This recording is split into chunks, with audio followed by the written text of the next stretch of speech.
Hello everyone, स्वागत है एक बार फिर से आप सभी साथियों का शिक्षा संकल्प के इस ऑनलाइन यूट्यूब प्लेटफॉर्म पर। कैसे हैं आप सभी दोस्त? आशा करते हैं कि आप लोग बहुत ही अच्छे होंगे, स्वस्थ होंगे। आप सभी जानते हैं डेली सुबह 11:30 बजे जीके जीएस की स्पेशल क्लास होती है जो कि बीएड एंट्रेंस एग्जाम 2026 के लिए महत्वपूर्ण है। आप किसी भी स्टेट से हैं, यूपी से, बिहार से, या आप किसी अन्य राज्य से हैं और उस राज्य की बीएड प्रवेश परीक्षा की तैयारी कर रहे हैं, तो डेली सुबह 11:30 बजे इस क्लास को करना बिल्कुल मत भूलिएगा। साथियों, विश्वास मानिएगा, अगर आप लोग इन क्लासेस को डेली कवर कर रहे हैं, आपको जीके जीएस सेगमेंट में कोई समस्या नहीं होने वाली है। और साथियों, आज है संडे और आज हम लोग यहाँ पर कवर करने वाले हैं पिछले वर्षों में जीके जीएस के जो प्रश्न पूछे जा चुके हैं उन प्रश्नों को कवर करने वाले हैं। और ध्यान रखिएगा, यहाँ पर बहुत पुराना पेपर नहीं लिया गया है। यहाँ पर आपको जो क्वेश्चन देखने को मिलेंगे 2025 के क्वेश्चन देखने को मिलेंगे, 2024 के क्वेश्चन देखने को मिलेंगे। और आज के इस स्पेशल क्लास में जो है ज़्यादातर आपको यूपी बीएड का क्वेश्चन देखने को मिलेगा। ठीक है, तो आप लोग पूरे पेशेंस के साथ अंत तक बने रहिएगा। अगर आप बिहार बीएड एंट्रेंस एग्जाम की तैयारी कर रहे हैं तब भी आप लोग इस क्लास को जरूर अटेंड करें। वेरी वेरी इंपॉर्टेंट सेशन होने वाला है, ऐसे ही क्वेश्चन पेपर में पूछे जाते हैं। आइए शुरुआत कर लेते हैं बिना किसी देरी के। पहला प्रश्न देखिएगा साथियों, सेना दिवस जो है कब मनाया जाता है? ये प्रश्न आपका यूपी बीएड 2025 में सवाल पूछा जा चुका है। ठीक है, आप यहाँ पर आंसर देते हुए चलिएगा।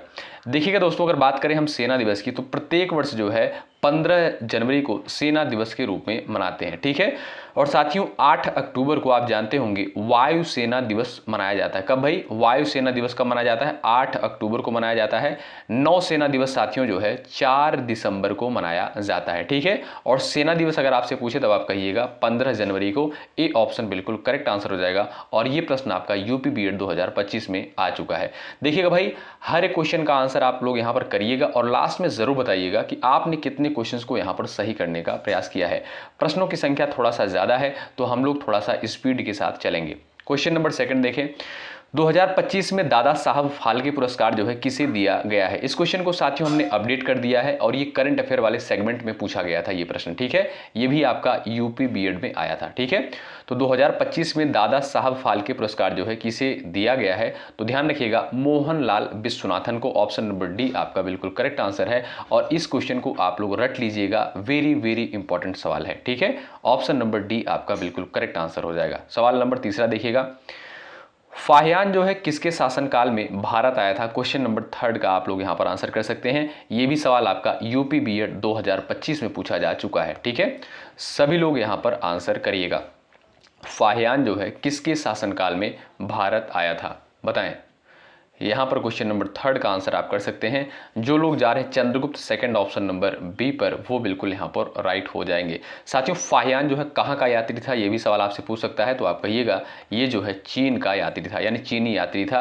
ध्यान रखिएगा, और ये जो है चंद्रगुप्त द्वितीय के शासनकाल में भारत आया था। ऑप्शन नंबर बी पर जो लोग जा रहे हैं वो बिल्कुल यहाँ पर राइट हो जाएंगे। और यहीं पर अगर मैं आपसे पूछें कि जो है ह्वेनसांग, कौन भाई?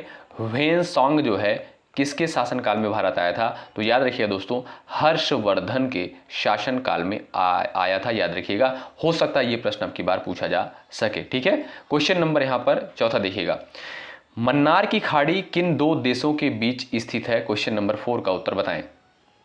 चलिएगा, मन्नार की खाड़ी किन दो देशों के बीच स्थित है? क्वेश्चन नंबर 4 का उत्तर आप कर सकते हैं और ये भी प्रश्न आपका यूपी बीएड 2025 में पूछा जा चुका है। ठीक है, 4 नंबर का क्वेश्चन यहां पर आप लोग दीजिएगा। चलिए फटाफट आंसर आप लोग बताएं। तो जो भी दोस्त यहां पर जा रहे हैं ऑप्शन नंबर बी पर, वो बिल्कुल राइट हो जाएंगे, भारत और श्रीलंका। ठीक है साथियों, ऑप्शन नंबर बी आपका बिल्कुल करेक्ट आंसर हो जाएगा। और यहीं पर एक क्वेश्चन और याद रखिएगा, हो सकता है सवाल पूछा जा सके। अगर आपसे पूछा जाए कि पाक जल डमरू मध्य, क्या भाई पाक जल डमरू मध्य जो है किन के मध्य है? तो ये भी जो दोस्तों आपका भारत और श्रीलंका के मध्य है। ठीक है, ये भी पॉइंट याद रखें। और अगर आपसे पूछेगा कि मन्नार की खाड़ी किन दो देशों के बीच स्थित है, तब आप कहिएगा जो है भारत और आपका क्या हो जाएगा, श्रीलंका के मध्य। ठीक है, तो ऑप्शन नंबर बी पर जो लोग जा रहे हैं वो बिल्कुल यहां पर राइट हो जाएंगे। अगला सवाल देखिए, भारतीय संविधान के किस अनुच्छेद द्वारा जो है अस्पृश्यता को समाप्त किया गया? यूपी बीएड 2025 में ये भी सवाल आपका आ चुका है, बताइए, फटाफट आंसर करें। साथियों, अगर आप लोग अच्छे तरीके से पिछले वर्ष के क्वेश्चंस को कर लेते हैं तो आपको जीके जीएस में कोई दिक्कत नहीं होने वाली है। ठीक है। तो हमारा उद्देश्य यही है, पिछले वर्षों के क्वेश्चंस को अच्छे तरीके से करवाया जाए और जो प्रैक्टिस करवाया जाता है अगर आप लोग अच्छे तरीके से कर रहे हैं, मुझे नहीं लगता है कोई दिक्कत आपको होगी। और जो लोग कहते हैं बहुत ज़्यादा हाई लेवल के, बहुत ज़्यादा कठिन स्तर के क्वेश्चन पूछे जाते हैं, तो यही सारे क्वेश्चन पूछे जाते हैं। सिंपल लेवल के क्वेश्चन होते हैं, बहुत ज़्यादा हार्ड लेवल के क्वेश्चन नहीं पूछे जाते हैं, ठीक है। तो भारतीय संविधान के किस अनुच्छेद द्वारा अस्पृश्यता को समाप्त किया गया? कई बार ये हमने ये प्रश्न जो है अपनी क्लास में करवाया है। अनुच्छेद 17 ऑप्शन नंबर सी पर जो लोग जा रहे हैं वो बिल्कुल यहाँ पर राइट हो जाएंगे, ठीक है। ऑप्शन नंबर सी बिल्कुल करेक्ट आंसर हो जाएगा। अनुच्छेद 14 के बारे में भी आप लोग याद रखिएगा। अनुच्छेद 14 में क्या है? विधि के समक्ष समानता। क्या भाई? यानी कानून के सामने जो है सभी लोग समान हैं, ठीक है। इतना सा आप याद रखिएगा। अनुच्छेद 15 की बात करें, आप जानते होंगे धर्म, मूलवंश, जाति, लिंग या जन्म स्थान के आधार पर जो है विभेद निषेध है, ये भी याद रखिएगा। कुछ ये जो है आपका अनुच्छेद 15 है, ठीक है। अनुच्छेद 18 में क्या है? उपाधियों का अंत। अगर आपसे सवाल पूछे कि उपाधियों का अंत, इसका उल्लेख किस अनुच्छेद में मिलता है, तो आप कहिएगा अनुच्छेद 18 में, ठीक है। दोस्तों देखिएगा, थोड़ा स्पीड बढ़ाकर इसलिए चल रहे हैं क्योंकि प्रश्नों की संख्या थोड़ा ज़्यादा है और हमारा उद्देश्य होता है कि कम समय में आपको ज़्यादा से ज़्यादा कंटेंट दे दिया जाए, क्योंकि समय कम है, आप जानते हैं, और एग्ज़ाम जो है आपका बहुत ही जल्द आयोजित होगा, आप सभी को पता है, डेट भी कन्फर्म हो चुकी है। क्वेश्चन नंबर 6 का उत्तर बताएं। फ्लेमिंगो त्यौहार जो है किस राज्य में मनाया जाता है? यूपी बीएड 2025 में सवाल पूछा जा चुका है। क्वेश्चन नंबर 6 का उत्तर बताएं। फ्लेमिंगो त्यौहार जो है किस राज्य में मनाया जाता है? आंध्र प्रदेश, कर्नाटक, केरल और आपका दिया है तमिलनाडु। जो लोग जा रहे हैं Andhra Pradesh option number A पर, वो बिल्कुल यहाँ पर राइट हो जाएंगे, ठीक है। ऑप्शन नंबर आपका दोस्तों यहाँ पर ए बिल्कुल करेक्ट आंसर होगा। क्वेश्चन नंबर यहाँ पर देखिएगा 7वां। 2025 में जो है खेलो इंडिया यूथ गेम्स की मेजबानी किसके द्वारा की गई है? इसका उत्तर आप बताइएगा और इस क्वेश्चन को हमने अपडेट कर दिया है, ठीक है। और ये जो है करंट अफेयर्स सेगमेंट में पूछा गया था, ठीक है भाई। और जो करंट अफेयर की क्लासेस हो रही हैं, अगर आप उसको अच्छे तरीके से कवर कर रहे हैं तो उसमें भी आपको दिक्कत नहीं होगी। हम वही क्वेश्चन करवा रहे हैं जो परीक्षा के लिए इंपॉर्टेंट है। 2025 में किसने जो है खेलो इंडिया यूथ गेम्स की मेज़बानी की है, ये हमने क्वेश्चन अपने करंट अफेयर वाली क्लास में करवाया है। तो जो लोग जा रहे हैं ऑप्शन नंबर सी पर, बिहार पर, वो बिल्कुल यहाँ पर करेक्ट हो जाएंगे, ध्यान रखें। और ये मोस्ट इंपॉर्टेंट सवाल है, इस पर आप लोग डबल ट्रिपल स्टार लगा लीजिएगा, वेरी वेरी इंपॉर्टेंट है। अगला सवाल देखिए, भिलाई स्टील संयंत्र किसके सहयोग से बना हुआ है? क्वेश्चन नंबर 8 का उत्तर बताएं। चलिए, सवाल नंबर 8 का राइट आंसर आपका क्या हो जाएगा? सभी प्यारे दोस्त यहाँ पर आंसर कर सकते हैं। चलिए, जर्मनी, ब्रिटेन, सोवियत संघ यानी रूस, अमेरिका। तो जो लोग जा रहे हैं ऑप्शन नंबर सी, सोवियत संघ यानी रूस पर, ऑप्शन नंबर सी बिल्कुल करेक्ट आंसर है।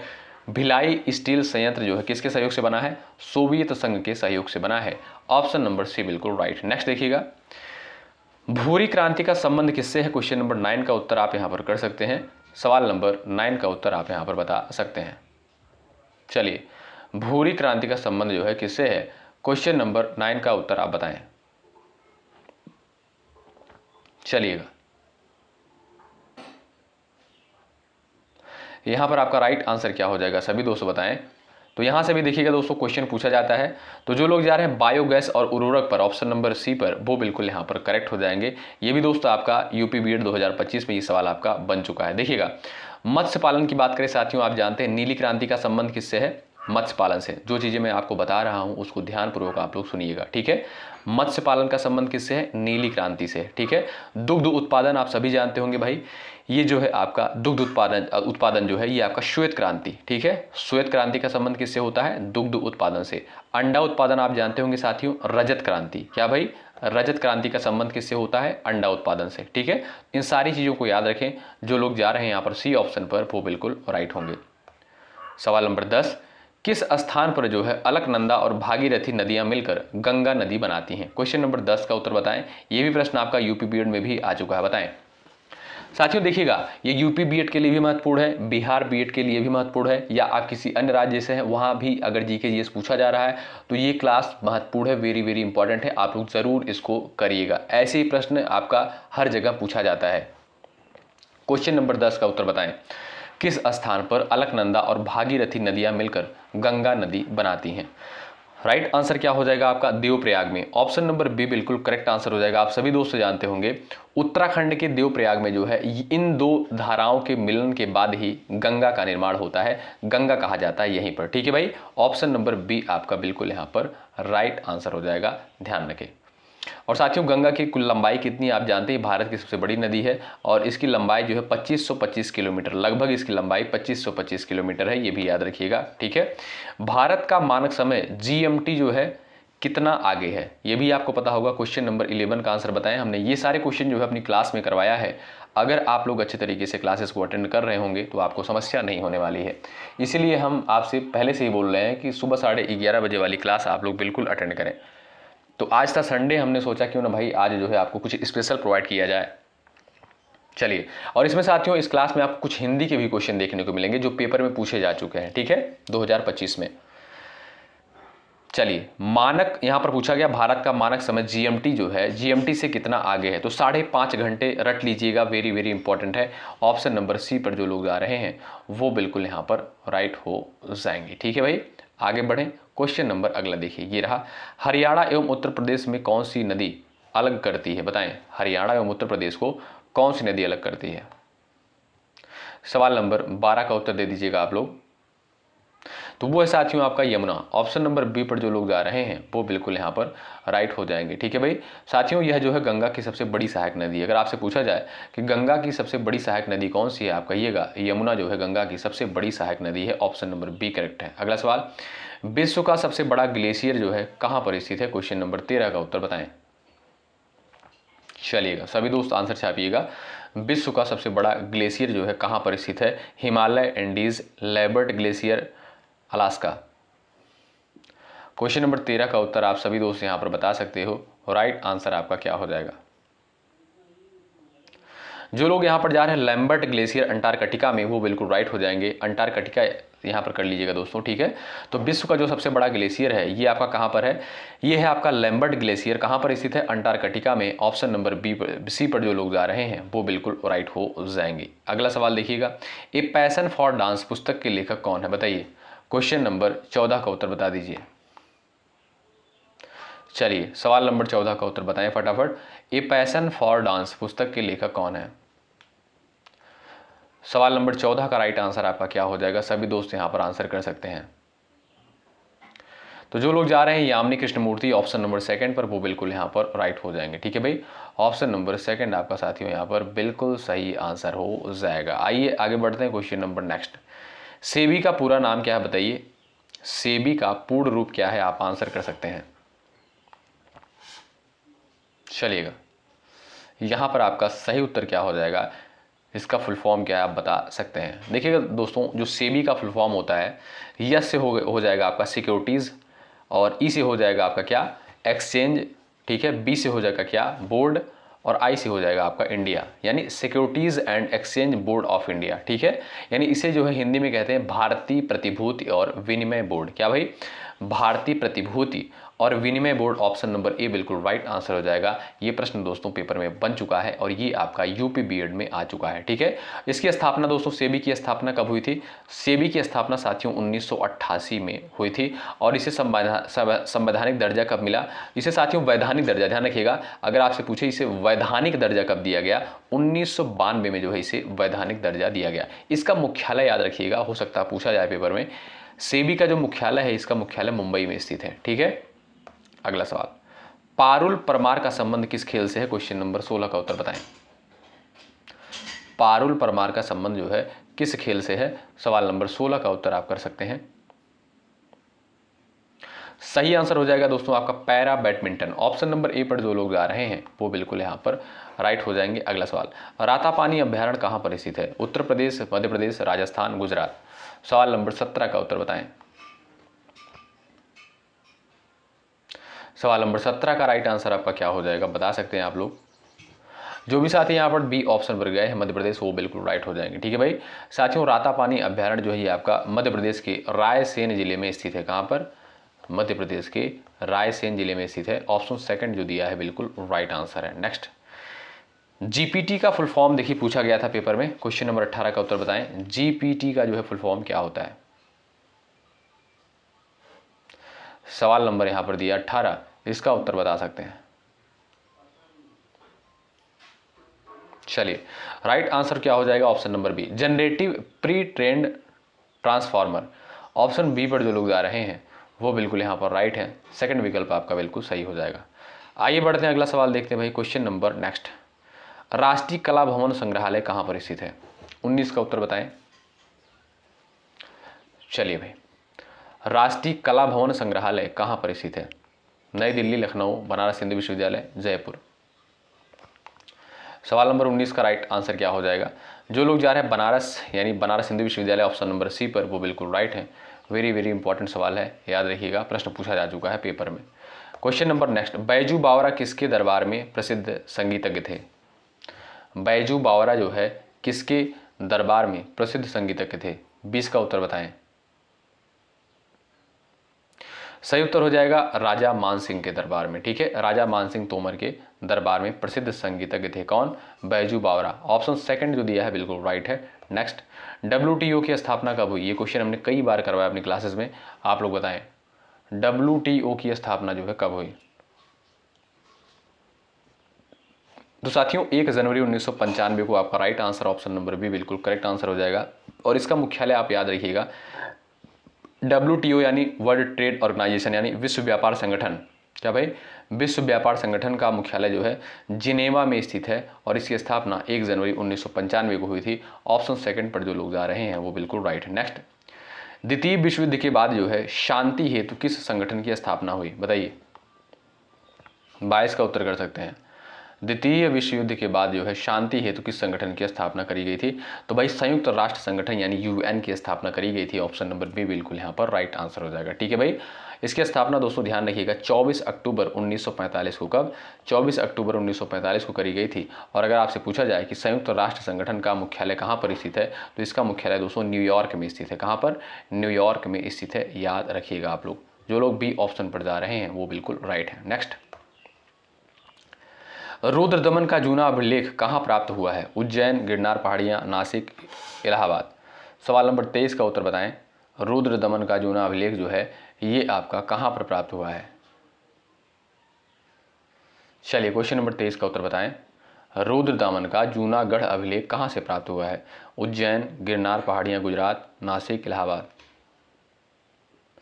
सही उत्तर भैया आपका क्या हो जाएगा, आप बता सकते हैं यहाँ पर जो लोग जा रहे हैं। ऑप्शन नंबर सेकंड पर, गुजरात, गिरनार पहाड़ियाँ, ऑप्शन नंबर सेकंड पर वो बिल्कुल राइट हो जाएंगे। चलिए क्वेश्चन नंबर 23 का उत्तर आप यहाँ पर कर सकते हैं भाई। तो यहाँ पर आंसर आ गया भाई, ऑप्शन नंबर बी आपका बिल्कुल राइट है, गिरनार पहाड़ियाँ। ठीक है, ऑप्शन नंबर सेकंड पर जो लोग जा रहे हैं वो बिल्कुल यहाँ पर राइट हो जाएंगे। नेक्स्ट देखिएगा, क्वेश्चन नंबर अगला है, भारतीय संविधान को कब अंगीकृत किया गया? ये प्रश्न आपका यूपी में भी आ चुका है, बिहार में भी आ चुका है और हमने इस प्रश्न को कई बार करवाया भी है। भारतीय संविधान को अंगीकृत कब किया गया? आप जानते हैं साथियों 26 नवंबर 1949 को भारतीय संविधान को अंगीकृत किया गया था और 26 नवंबर को ही संविधान दिवस के रूप में मनाते हैं, आप सभी को पता होना चाहिए। और 26 जनवरी 1950 को जो है संविधान पूर्ण रूप से जो है लागू हुआ था। ठीक है, संविधान बनने में कितना समय लगा था? 2 वर्ष 11 महीने 18 दिन का जो है वक्त लगा था, इतना समय आपका लगा था। ठीक है, क्वेश्चन नंबर यहाँ पर आपका अगला है, नर्मदा नदी किस दिशा में बहती है? बताइए, ये क्वेश्चन हमने कई बार करवाया, मुझे पता है कि आप लोग इसका आंसर बिल्कुल सही करोगे। नर्मदा नदी जो है किस दिशा में बहती है? क्वेश्चन नंबर 25 का उत्तर बताएं। चलिए साथियों एक सवाल और नर्मदा, देखिएगा नर्मदा नदी से जो सवाल पेपर में बनते हैं, देखिएगा साथियों नर्मदा और जो ताप्ती नदियाँ हैं, कौन सी? नर्मदा और जो ताप्ती नदी है, ये दोनों जो है नदियाँ पश्चिम की ओर बहती हैं। क्या भाई? पश्चिम की ओर बहती हैं। ऑप्शन नंबर डी आपका बिल्कुल सही आंसर हो जाएगा। ठीक है, इस पॉइंट को आप याद रखिएगा। नर्मदा नदी दोस्तों कहाँ से निकलती है आप जानते होंगे, ये जो है मध्य प्रदेश की अमरकंटक से निकलती है नर्मदा नदी। ठीक है, और ये अरब सागर में जो है जाकर मिल जाती है, आप सभी को पता होना चाहिए। अगर आपसे पूछा जाए कि कौन सी नदी डेल्टा नहीं बनाती है, तो वो है आपकी नर्मदा नदी। वेरी वेरी इंपॉर्टेंट है, कौन सी नदी डेल्टा नहीं बनाती है? तो नर्मदा नदी जो है डेल्टा नहीं बनाती है। भारत का सर्वोच्च खेल पुरस्कार कौन सा है? बताइए, भारत का सर्वोच्च खेल पुरस्कार जो है कौन सा है?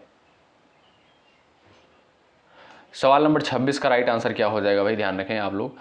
यहाँ पर जो लोग जा रहे हैं मेजर ध्यानचंद खेल रत्न पुरस्कार, ऑप्शन नंबर सी पर, वो बिल्कुल राइट होंगे। नेक्स्ट, एक सींग वाला गैंडा किस राष्ट्रीय उद्यान में पाया जाता है? कई बार ये क्वेश्चन हमने करवाया है। 27 का उत्तर बताइए।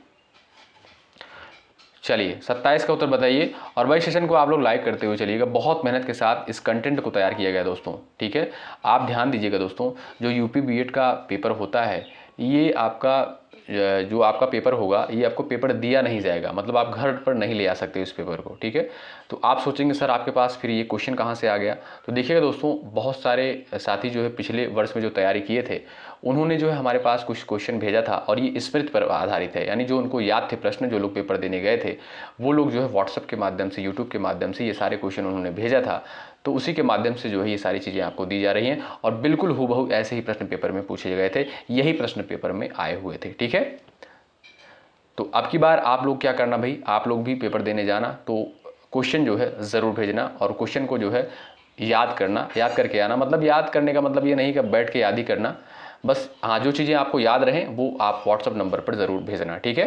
तो एक सींग वाला गैंडा किस राष्ट्रीय उद्यान में पाया जाता है, तो राइट आंसर हो जाएगा आपका काजीरंगा राष्ट्रीय उद्यान, ऑप्शन नंबर बी। आपसे सीधा सवाल पूछ सकता है कि काजीरंगा राष्ट्रीय उद्यान जो है ये आपका कहाँ पर स्थित है, ये आपका दोस्तों असम में स्थित है। कहाँ पर, असम में स्थित है, बी ऑप्शन बिल्कुल राइट आंसर हो जाएगा, याद रखिएगा। और जिम कॉर्बेट राष्ट्रीय उद्यान दोस्तों कहाँ पर है, ये जो है भारत का पहला नेशनल पार्क है, भारत का पहला राष्ट्रीय उद्यान है और ये आपका उत्तराखंड में स्थित है, ये भी आप याद रखिएगा। सवाल पूछा जा सकता, हो सकता है आपकी बार ये क्वेश्चन आ जाए, ठीक है।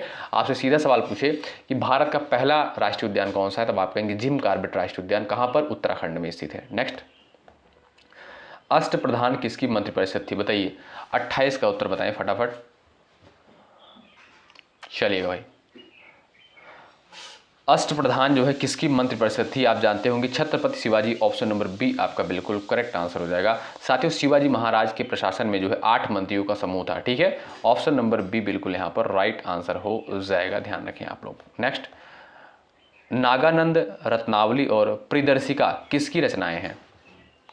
क्वेश्चन नंबर 29 का उत्तर बताएं। ये भी प्रश्न आपका यूपी बीएड में आ चुका है, आंसर दे दीजिएगा आप लोग। नागानंद, रत्नावली और प्रिदर्शिका किसकी रचनाएं हैं, राइट आंसर हो जाएगा आपका हर्षवर्धन, ऑप्शन नंबर बी पर जो लोग जा रहे हैं वो बिल्कुल यहाँ पर राइट हो जाएंगे, ठीक है भाई। आगे बढ़ें, और हर्षवर्धन के साथियों दरबारी कवि का क्या नाम था, वो थे बाणभट्ट।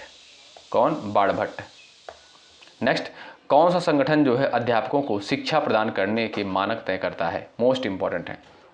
30 का उत्तर बताएं। ये प्रश्न आपका यूपी में भी आ चुका है, बिहार में भी पूछा जा चुका है। कौन सा संगठन जो है अध्यापकों को शिक्षा प्रदान करने में के मानक तय करता है, तो वो है आपका NCTE। क्या, NCTE। NCTE का फुल फॉर्म क्या है, national council for teacher education, यानी राष्ट्रीय शिक्षक शिक्षा परिषद जो है इसका फुल फॉर्म है साथियों।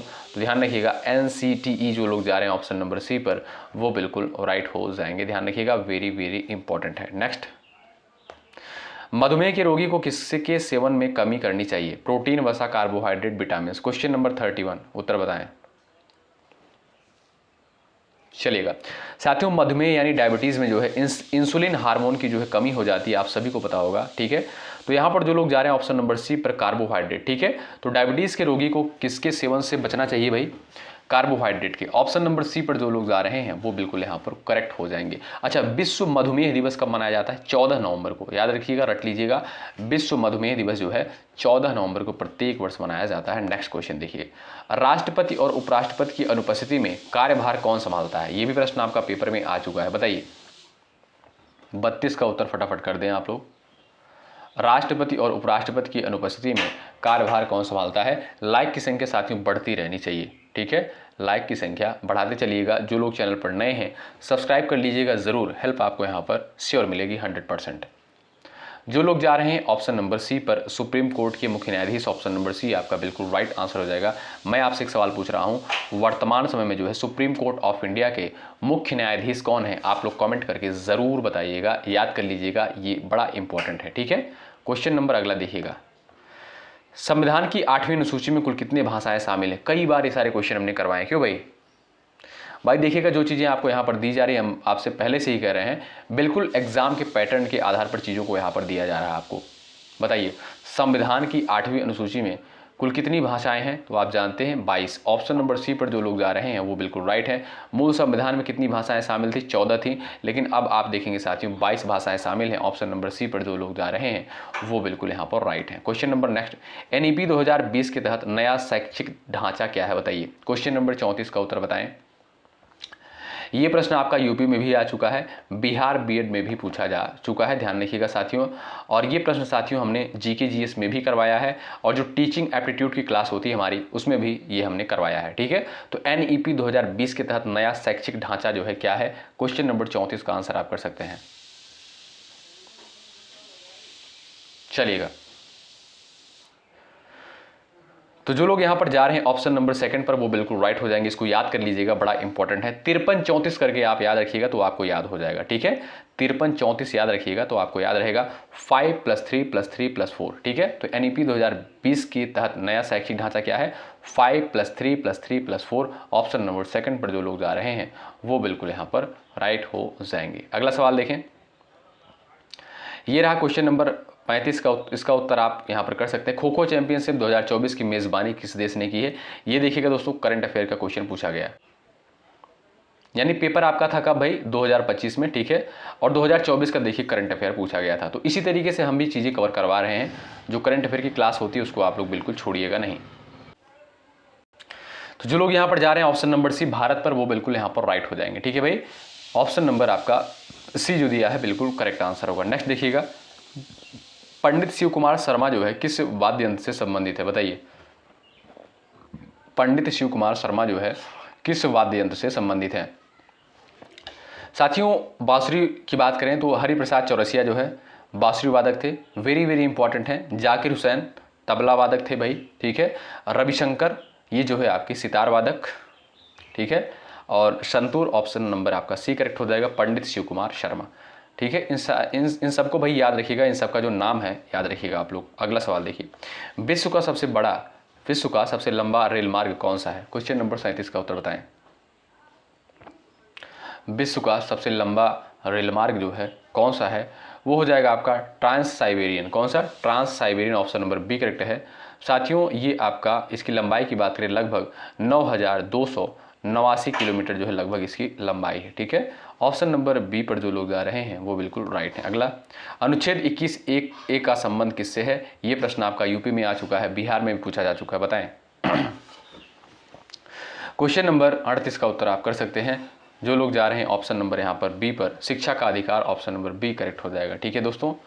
आप जानते हैं दोस्तों 86वें संविधान संशोधन कब, 86वें संविधान संशोधन 2002 के द्वारा जो है अनुच्छेद 21(a) को जो है जोड़ा गया। इसके तहत क्या है भाई, इसके तहत है 6 से 14 वर्ष के बच्चों के लिए निःशुल्क और अनिवार्य शिक्षा का जो है मौलिक अधिकार बनाता है, ठीक है। याद रखिएगा आप लोग, आगे बढ़ें। और साथियों, अगर आपसे पूछा जाए right to education, RTE, very important सुनिएगा। अगर आपसे पूछा जाए RTE यानी राइट टू एजुकेशन, ये साथियों आपका जो एक्ट है ये कब पारित किया गया, तो 2009 में पारित किया गया, ठीक है। और इसे लागू कब किया गया, 2010 में लागू किया गया, याद रखिएगा आप लोग, ठीक है। वेरी वेरी इंपॉर्टेंट है, हो सकता है यहाँ से अब की बार सवाल पूछा जाए, ठीक है।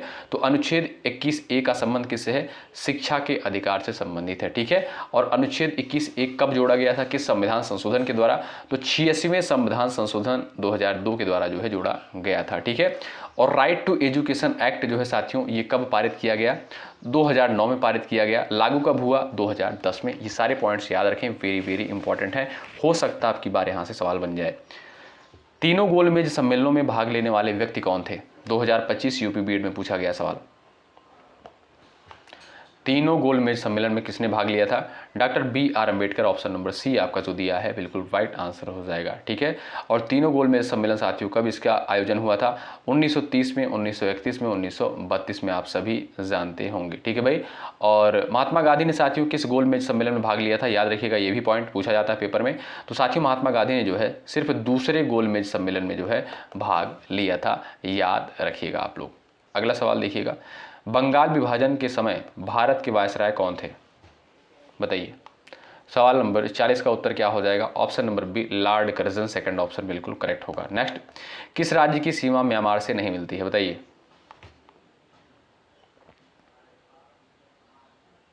सवाल नंबर 41 का उत्तर आप कर सकते हैं। साथियों, म्यांमार के साथ जो है भारत के 4 राज्यों की सीमा लगती है। कौन कौन से राज्य हैं? अरुणाचल प्रदेश है, नागालैंड है, मणिपुर है और आपका मिजोरम। ये 4 राज्यों की जो है सीमाएं लगती हैं। आप देखेंगे यहाँ पर सी ऑप्शन बिल्कुल करेक्ट हो जाएगा। सिक्किम का जो है सीमा नहीं लगता है। ठीक है, सिक्किम की सीमा साथियों जो है चीन, नेपाल और भूटान से लगती है, याद रखें आप लोग। अगला सवाल देखिए,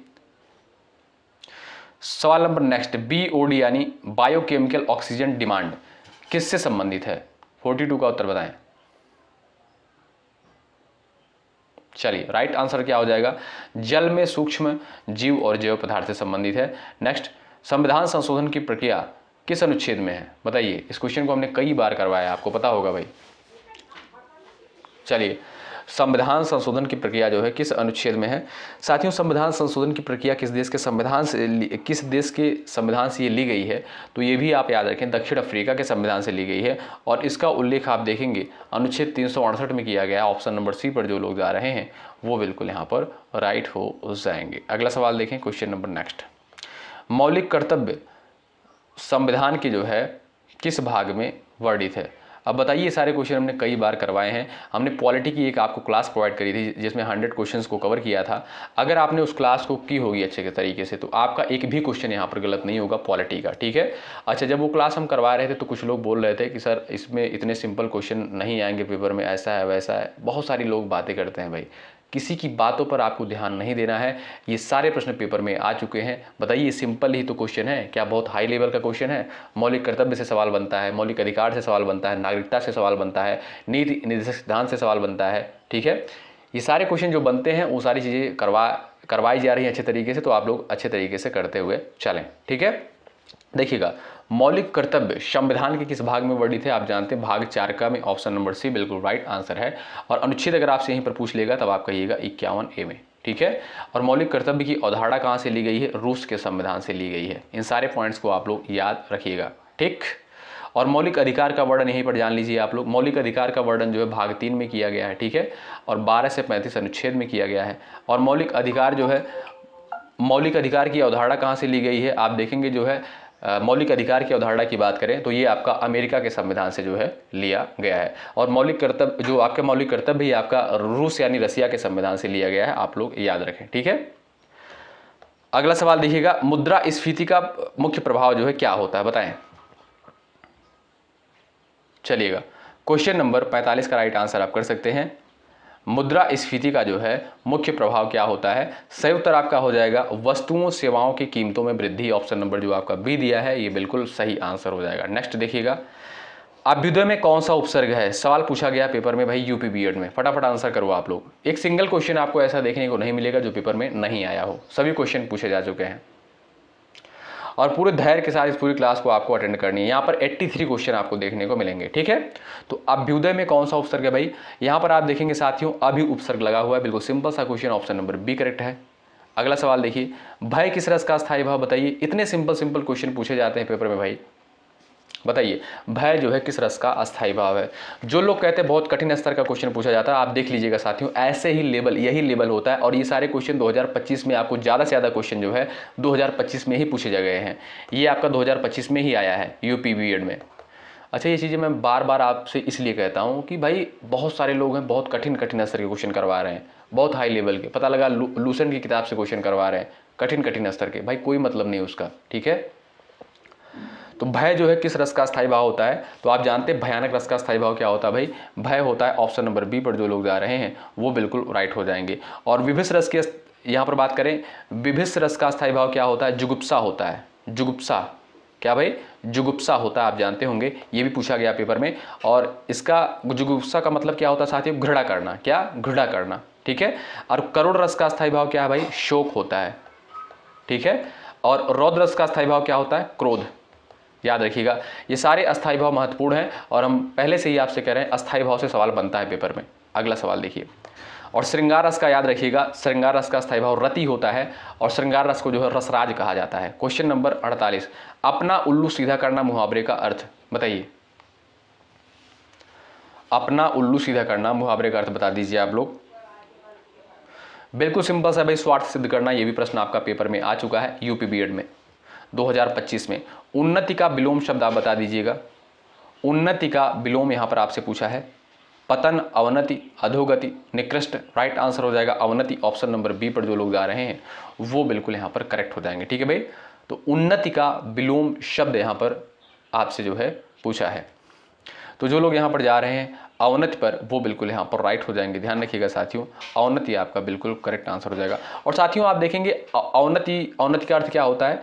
पतन भी होता है, गिरावट भी होता है, ह्रास भी होता है। ठीक है, तो यहाँ पर आप देखेंगे पतन, अगर देखिएगा यहाँ पर, अगर आपको देखिए दो ऑप्शन दिया है, पतन दिया है, अवनति दिया है। अगर इन दोनों में से आपका एक ऑप्शन देखने को मिले तो आप पतन पर लगाएंगे।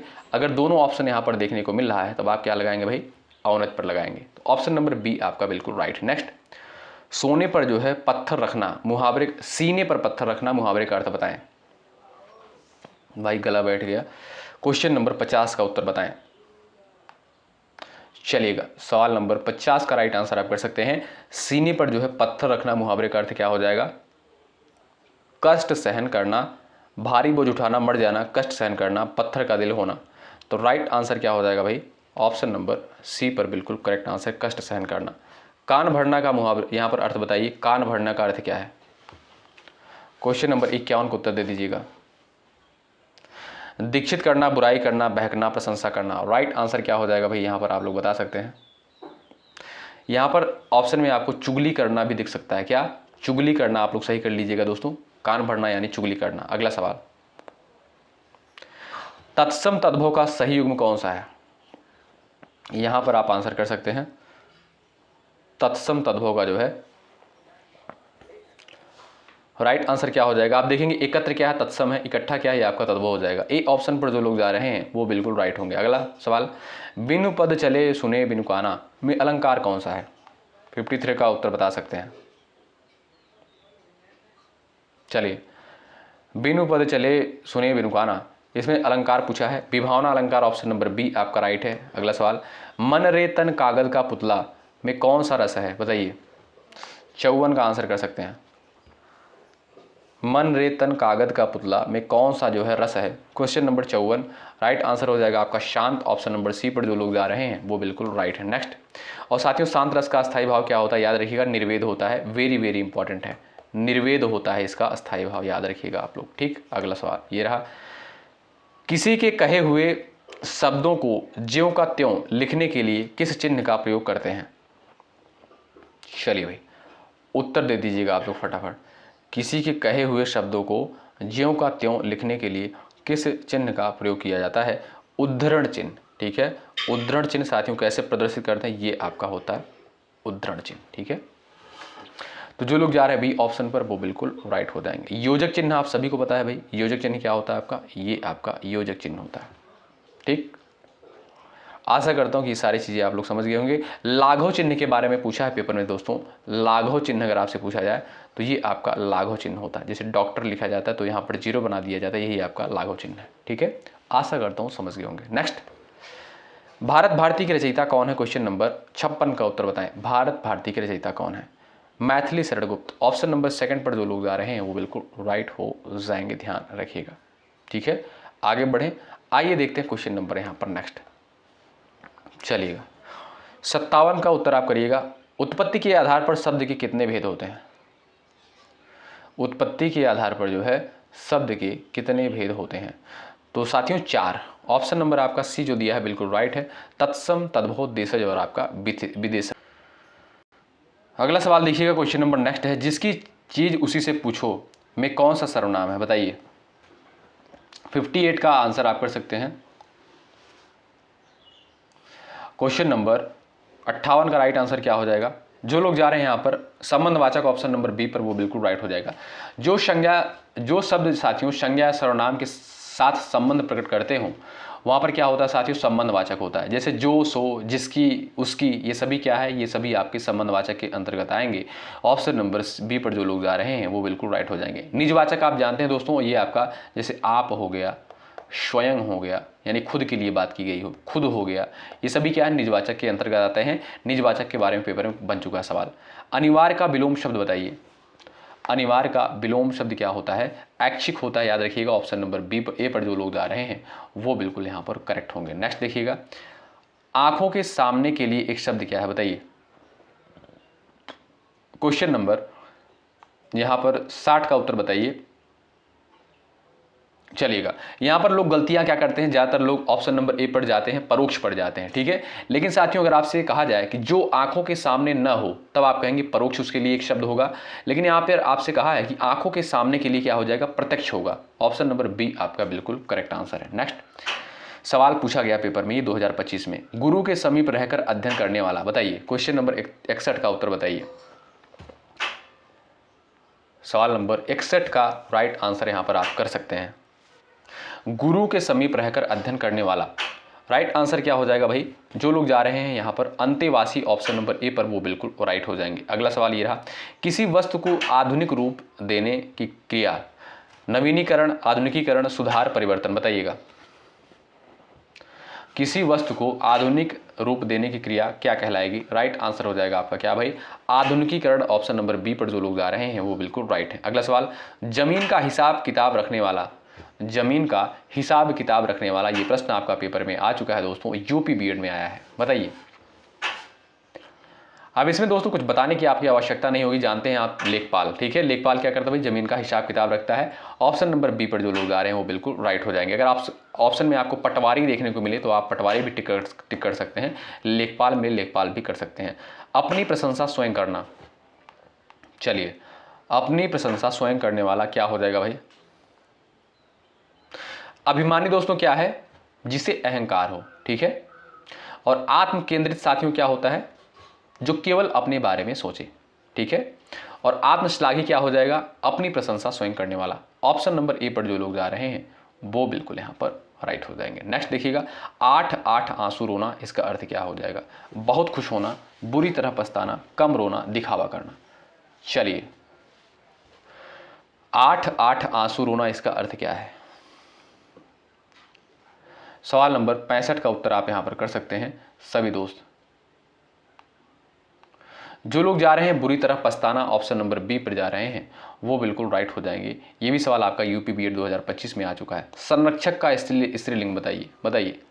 इतने सिंपल क्वेश्चन पेपर में आते हैं भाई। अब मुझे लगता है कि आपको विश्वास हो गया होगा। आजकल के डेट में भाई किसी के ऊपर आप विश्वास नहीं कर सकते, क्यों, क्योंकि आप जानते हैं यूट्यूब की दुनिया है, बहुत सारे लोग जो है चीज़ें प्रोवाइड कर रहे हैं। तो थोड़ा सा भाई यहाँ पर इसलिए मैं आपसे कह रहा हूँ कि ट्रस्ट नहीं होता है, ट्रस्ट आपको दिलवाना पड़ता है, चीज़ों को करके, चीज़ों को देकर, ठीक है। तो यहाँ पर इसीलिए जो है पिछले वर्ष के क्वेश्चन को दिया जा रहा है, जिससे आपको जो ट्रस्ट बढ़े कि ना ही यहाँ पर जो चीज़ें आपको दी जा रही हैं बिल्कुल इंपॉर्टेंट चीज़ें आपको दी जा रही हैं, इधर उधर चीज़ें आपको नहीं दी जाती, ठीक है। तो बताएं क्वेश्चन नंबर 66 का राइट आंसर क्या हो जाएगा, संरक्षिका। ऑप्शन नंबर ए पर जो लोग जा रहे हैं वो बिल्कुल करेक्ट हो जाएंगे। संरक्षक का स्पेलिंग हो जाएगा संरक्षिका, याद रखें। नेक्स्ट, आंखें बदलना मुहावरे का अर्थ बताइए। आंखें बदलना, सवाल नंबर 67 का उत्तर बताइए। स्वार्थी आचरण करना, ए ऑप्शन पर जो लोग जा रहे हैं बिल्कुल राइट हैं। किस शब्द में उपसर्ग और प्रत्यय दोनों हैं, बताइए। क्वेश्चन नंबर यहां पर दिया आपका 68, इसका उत्तर आप कर सकते हैं। ये भी सवाल आपका यूपी बीएड में आ चुका है, कब, 2025 में। चलिए, सही उत्तर क्या है आप देखेंगे साथियों। आध्यात्मिक की बात करें तो इसमें आपका अधि उपसर्ग लगा हुआ है, कौन सा, अधि उपसर्ग भी लगा हुआ है, और इसमें इक प्रत्यय भी लगा हुआ है, ठीक है, ध्यान रखिएगा। ऑप्शन बी करेक्ट है। नेक्स्ट, ये आपका कौन सा चिन्ह है, देखिए पेपर में पूछा गया सवाल है। ये आपका साथियों लाघव चिन्ह है, अभी हमने आपको बताया। बी ऑप्शन पर जो लोग जा रहे हैं वो बिल्कुल यहाँ पर राइट हो जाएंगे। नेक्स्ट, शुद्ध वर्तनी का चयन यहाँ पर आपको करना है, शुद्ध वर्तनी आपको यहाँ पर बतानी है। क्वेश्चन नंबर 70 है, राइट आंसर क्या हो जाएगा आप यहाँ पर बता सकते हैं।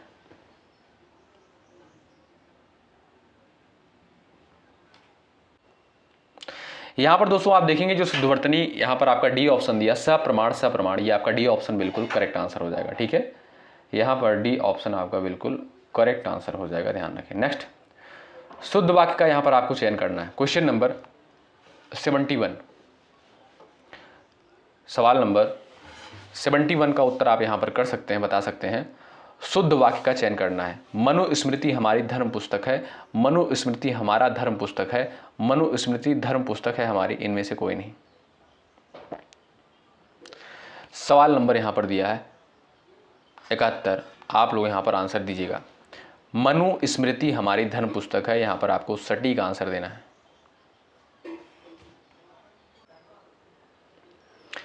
जो लोग यहाँ पर ए ऑप्शन पर जा रहे हैं वो बिल्कुल राइट होंगे। नेक्स्ट, शुद्ध वाक्य आपको यहाँ पर चयन करना, बताइए। 72 का उत्तर दे दीजिएगा। मात्र कुछ क्वेश्चन और क्लास में बचे हुए हैं, आप लोग धैर्य के साथ बने रहें। चलिएगा, बैर अपनों से अच्छा नहीं, बैर अपनों से अच्छी नहीं, अपनों से बैर अच्छा नहीं। उपरोक्त सभी, क्वेश्चन नंबर 72 का राइट आंसर क्या हो जाएगा? अपनों से बैर अच्छा नहीं। क्यों भाई? अपनों से बैर अच्छा नहीं। जो लोग जा रहे हैं ऑप्शन नंबर यहाँ पर सी पर, वो बिल्कुल करेक्ट हो जाएंगे। नेक्स्ट, यहाँ पर बताइए शुद्ध वाक्य कौन सा है 73 का?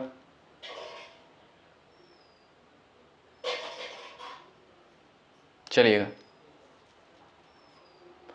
सही उत्तर क्या हो जाएगा भाई? ऑप्शन नंबर आपका ए करेक्ट हो जाएगा, उसने इस बात पर आपत्ति की। नेक्स्ट, गौरव का विलोम बताइए। प्रश्न पूछा गया पेपर में, गौरव का जो है विलोम शब्द आपका क्या होता है? लाघव होता है। क्यों भाई? गौरव का लाघव होता है। ऑप्शन नंबर बी करेक्ट हो जाएगा। ठीक है। नेक्स्ट, मनोरथ का पर्यायवाची पूछा गया है।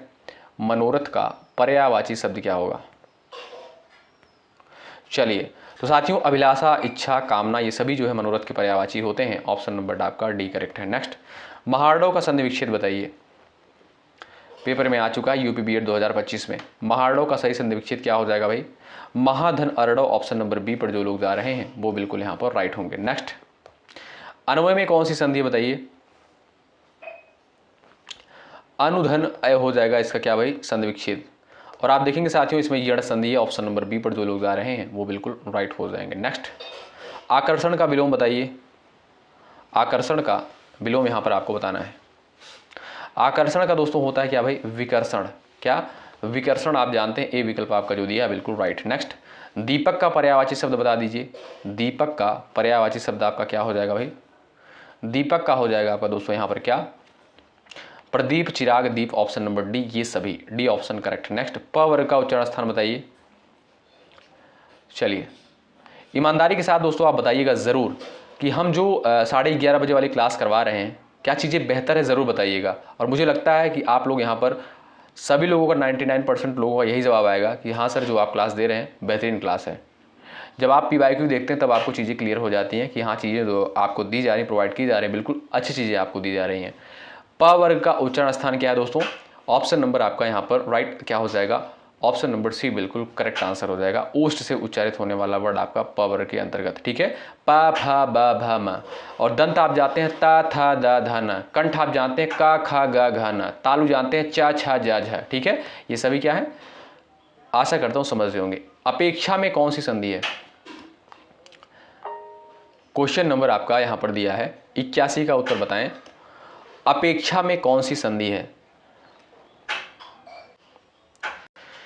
यहां पर दोस्तों आपका गुण संधि हो जाएगा, ध्यान रखिए। ऑप्शन नंबर बी करेक्ट है। नेक्स्ट, उत्तर प्रदेश का सर्वोच्च खेल पुरस्कार कौन सा है? बताइए, उत्तर प्रदेश का सर्वोच्च खेल पुरस्कार कौन सा है? यूपी बीएड में यह सवाल पूछा जा चुका है, उत्तर आप कर सकते हैं।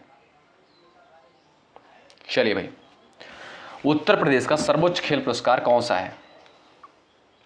वो है दोस्तों आपका रानी लक्ष्मीबाई पुरस्कार। ऑप्शन नंबर बी पर जो लोग जा रहे हैं वो बिल्कुल यहां पर राइट हो जाएंगे। ठीक है, ऑप्शन नंबर बी पर जो लोग जा रहे हैं वो बिल्कुल यहां पर राइट हो जाएंगे। अगला सवाल देखिएगा।